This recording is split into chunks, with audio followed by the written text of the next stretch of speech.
Hello friends, Sanskrit ज्ञान पर आपका स्वागत है। आज की वीडियो चित्र वर्णन पर आधारित है। चित्र वर्णन यानी दिए गए चित्र को समझकर उसका वर्णन करना।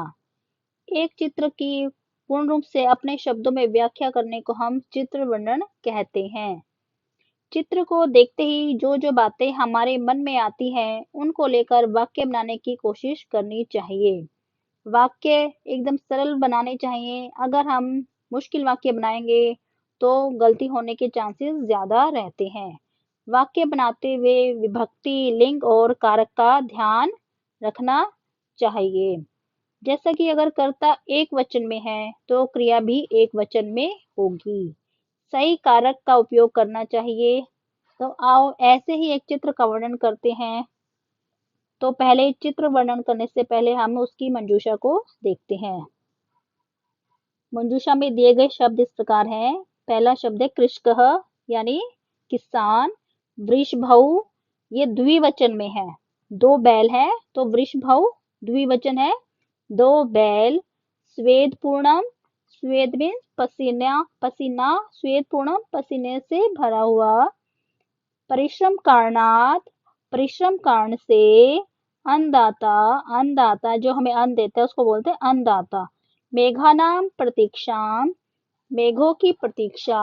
सूर्य तपे, सूर्य तप में। चालयति चलाता है।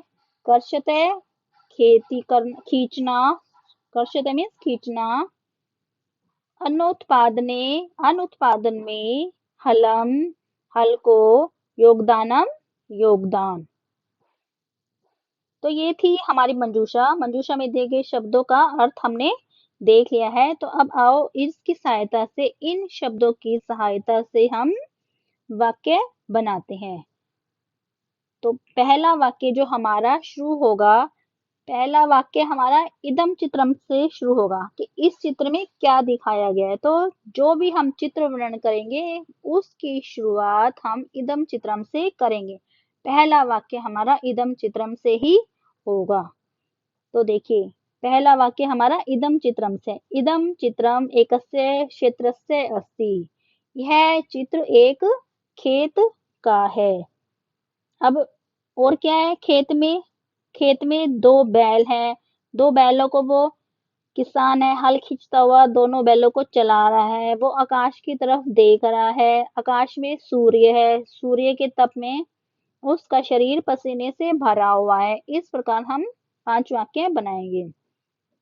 तो हमारा अगला वाक्य है कृषक है, हलम कर्षत है। जो किसान है वो हलम कर्षत है, हल को खींचता हुआ। वृषभौ चालयति, दोनों बैलों को चलाता है।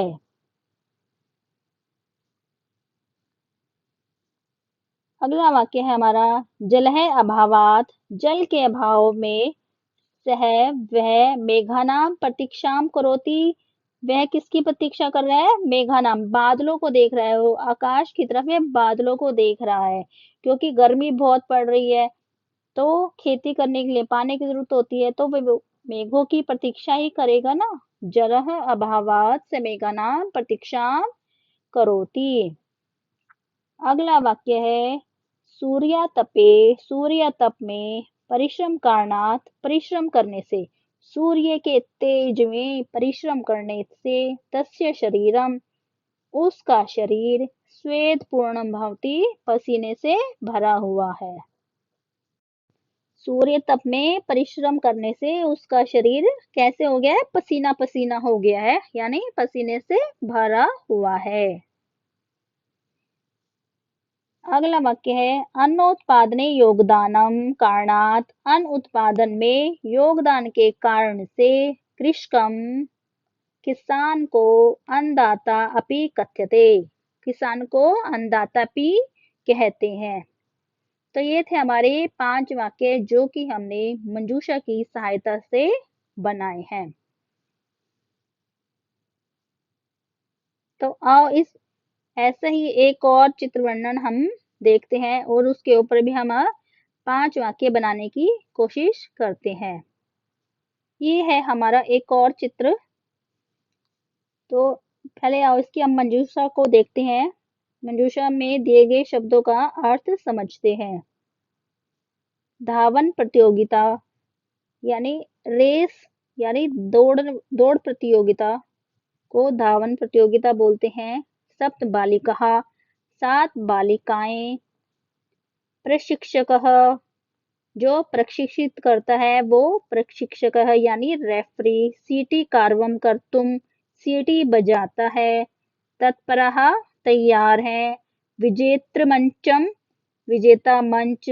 तिस्रः, तीसरा। प्रथम स्थाने, प्रथम स्थान पर। तृतीय स्थानम, तीसरे स्थान पर। स्वास्थ्यवर्धकम, स्वास्थ्य बढ़ाने वाला। तो आओ, ये थे हमारे मंजूषा। अब देखते हैं 5 वाक्य क्या बन सकते हैं। तो वही हमारा पहला वाक्य इदम चित्रम से शुरू होगा। इदम चित्रम, यह चित्र एका धावन प्रतियोगितायाः अस्ति। यह चित्र एक धावन प्रतियोगिता का है। अब यहाँ एक को एका क्यों लिखा? क्योंकि जो धावन प्रतियोगिता है ये हमारी स्त्रीलिंग है। स्त्रीलिंग होगा तो एक को भी स्त्रीलिंग लिखेंगे। एक, इसलिए एक पे आ की मात्रा लगी तो वो स्त्रीलिंग हो गया। और प्रतियोगिता हमारा स्त्रीलिंग है तो लता की तरह इसका शब्द रूप चलेगा। तो लता का षष्ठी विभक्ति होता है लतायाः। तो हमारा प्रतियोगिता का भी प्रतियोगितायाः बनाएंगे हम इसको। इसमें प्रतियोगितस्य नहीं लगाएंगे क्योंकि वो अगर पुल्लिंग होता, प्रतियोगिता अगर पुल्लिंग होती तो छात्र की तरह शब्द रूप चलते। पर प्रतियोगिता आ की मात्रा है तो हमारा स्त्रीलिंग होने से ये हमारे लता की तरह चलेंगे। तो इसलिए हमने प्रतियोगितायाः अस्ति लिखा। अगला वाक्य है हमारा चित्रे, चित्र में एक है एक प्रशिक्षकः, एक प्रशिक्षक। सप्त बालिकाः, 7 बालिकाएं। च दृश्यते, दिखाई देती हैं। अब यहाँ देखिए दृश्यते में एक वचन है। एक वचन क्यों है? जबकि एक प्रशिक्षक है और 7 बालिकाएं हैं, ये सब मिलके क्या हुआ? बहुवचन। परंतु दृश्यते में एक वचन है क्योंकि क्योंकि दृश्यते कौन देख रहा है? जो चित्र का वर्णन कर रहा है वो देख रहा है। वो कौन है? वो एक वचन में है तो यहाँ पे दृश्यते लगाया गया है। चित्र वर्णन करने वाले के लिए लगाया गया है, न कि प्रशिक्षक और बालिका के लिए ये लगाया है। अगर उनके लिए होता तो दृश्यन्ते होता, पर यहाँ दृश्यते आएगा क्योंकि जो चित्र वर्णन कर रहा है वो एक वचन में है। अब हमारा अगला वाक्य है बालिकाः धावनाय तत्परः सन्ति। जो बालिकाएं हैं दौड़ने के लिए तत्पर हैं यानी तैयार हैं। अब देखिए उन्होंने दौड़ने की पोजीशन ले रखी है तो वो तत्पर हैं, तैयार हैं, दौड़ने के लिए तैयार हैं। अब तत्र एक विजेत्र मंचम अपि अस्ति। यहाँ एक विजेता मंच भी है। ये देखिए ये रहा, ये 1 2 3 जो लिखा है ये विजेता मंच है। और उसके ऊपर क्या लिखा हुआ है? 1 2 3। तो वो लिखेंगे तस्य उपरि प्रथम द्वितीय तृतीय स्थाने। उसके ऊपर प्रथम द्वितीय और तृतीय स्थाने, तृतीय स्थान अंकितः आसन अंकित है। अगला वाक्य है प्रशिक्षकः प्रतियोगिताया प्रारंभाय। प्रशिक्षक है जो प्रतियोगिता के प्रारंभ के लिए सीटी कार्वम कर्तुम, सीटी बजाता है। देखिए ये जो प्रशिक्षक है ये सीटी बजा रहा है ना, तो इसको लेके हमने वाक्य बना दिया। क्या? प्रशिक्षकः प्रतियोगितायाः, यहाँ प्रतियोगिता में फिर षष्ठी विभक्ति लगी है। प्रारंभाय, प्रारंभ के लिए। सीटी कार्वम कर्तुम, सीटी बजाता है। तो ये था हमारा चित्र वर्णन पर अभ्यास के लिए 2 हमने चित्र वर्णन की प्रैक्टिस करी है। अगर आपको कोई क्वेरी हो तो प्लीज कमेंट करके पूछें। ज्यादा से ज्यादा अपने दोस्तों में शेयर करें, ज्यादा से ज्यादा लाइक करें और प्लीज प्लीज चैनल को सब्सक्राइब करें। धन्यवाद।